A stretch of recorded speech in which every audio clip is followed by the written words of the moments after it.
Le nouvel arrêt rendu jeudi par la Cour africaine des droits de l'homme et des peuples sur la nécessité de trouver une solution permanente à l'occupation marocaine du Sahara occidental constitue un précédent judiciaire très important en Afrique, annonçant les prémices d'une dynamique juridique d'envergure qui pourrait sous-entendre des poursuites contre des pays africains qui oseraient attenter aux droits inaliénables du peuple sahraoui à l'autodétermination et l'indépendance.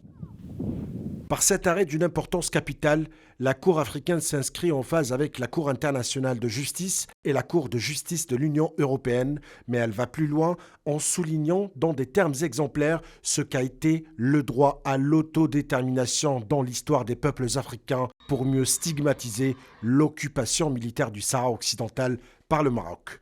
Le ministre sahraoui de la Justice, Mohamed Mbarek, a souligné que le Royaume du Maroc doit rompre avec le déni pour s'inscrire dans la réalité et permettre à l'ONU et à l'Union africaine de décoloniser le territoire. Les États africains ont le devoir de fonder sur cet arrêt de la Cour pour s'unir autour du droit à l'autodétermination et à l'indépendance, droit qui est au cœur de leur histoire, a-t-il assuré. Pour sa part, la Commission nationale sahraoui des droits de l'homme a salué l'arrêt rendu par la Cour africaine et félicite le peuple sahraoui pour cette victoire judiciaire, ainsi que tous ceux qui défendent les peuples colonisés et les valeurs de liberté et de dignité. De son côté, le gouvernement sahraoui s'est félicité de l'arrêt de la plus haute instance judiciaire africaine qui a souligné que la cause sahraoui est une question africaine qui n'a pas encore été décolonisée.